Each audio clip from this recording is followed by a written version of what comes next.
to a better life. Pero bago shoes ko. Sige lang anak, kung ang mamansahan ay may kabutihang dala, sige sa mansa. Dahil ngayon, meron ng All New Breeze Active Bleach. Sa Revolutionary Active Bleach, tanggal ang pinakamatinding mansa. 10 pesos lang. Subukan na. Medicine time ulit. 4 na araw na si Puno. Sana gumaling ka na. Sana mas mabilis na gamot para sa kanya. Mami, sana lumipat ka na sa pamamakan ni Jose. Kaya dito ang 7 out of 10 children at 2 days faster pa magpagaling. 4 days na sipon, nagiging 2 days na lang. Ang shortcut sa ginawa ni Jose. Ang mga batang over 3, 4, and 5 years old, mas kailangan ng sustansya para matulungang ma-achieve ang mga milestones. Kaya kung hindi ka magpipon ng gatas na bagay sa edad nila, di kaya magka-developmental delay sa body strain, dapat may tulong ng age-appropriate milk. Alaska NutriMilk 345, the only milk with brain and body builder. My balanced nutrients critical during ages over 3, 4, and 5 years. Ang mga milestones kaya ma-achieve. Hoy! Alaska NutriMilk 345.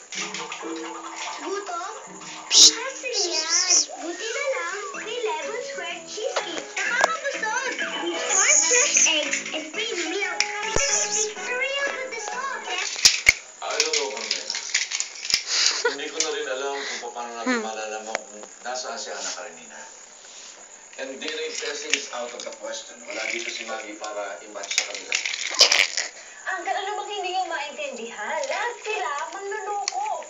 None of them is the real Ana Karenina. Katulad lang sila ng mga pumila dyan sa labas nung isang araw. Pare-pareho lang sila manluloko. But that's different, Ruth. Yung mga pumunta dito noong isang araw, mga walang dalang birth certificate. Kung meron man fake, pero ito tatlo, authentic. Really, Auntie? How can we be so sure na authentic nga yung birth certificate nila?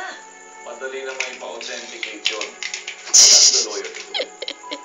Actually, ngayon na lang pupunta sa safe haven to check the records. Lalalala. Para malaman natin kung anong pangalan ginamit ni Maging nagpunta siya ron. Lalalala. Ay, kung nagsasayang lang kayo ng oras. Sinasabi ko sa inyo, wala nga sa kanila ang totoong Ana Karenina. In the meantime, anong gagawin natin, sir? Let them sleep.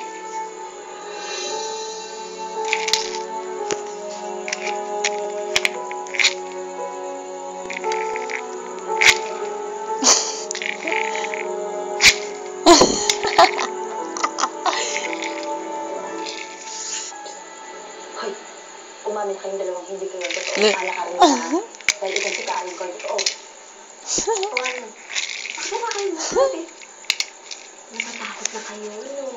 Kasi kasi alam niyo na, natalo kayo agad. Dahil ako, ang tunay na Ana Karenina. Para magkaalaman na. Ay. Pagkakaroon tayo dito. Oh, walang reaction agad. Halata ng sisinungaling kasi kayong dalawa eh. Don't you dare accuse me of being a liar. Hoy. Huwag mo ko iniinit. Ang dami ng shot of order. Sabi ko sa inyo ka. Forever. Ay, hindi ako. Oy, ikaw. Kapag tahimik mo. Masyado mo naman tinanggap yung pagiging sinungaling mo. Hindi ako marunong magsinungaling. At wala din akong interes na patunayan na ako yung tusok ko sanang kasama yung lolo ko. Siyempre, aba, sobrang pinaghirap ko sa bata. Ano naman yung mga ko? Talagang sinungaling. Ako, sinungaling na. Ang phone lang si Ana. Ang isang na. Sa kanya kasi, positive ang yun. Bossing yan. Yawa ka. Galit ka ba sa kanya? Naka mag-movie trip ta. Ikaw mo?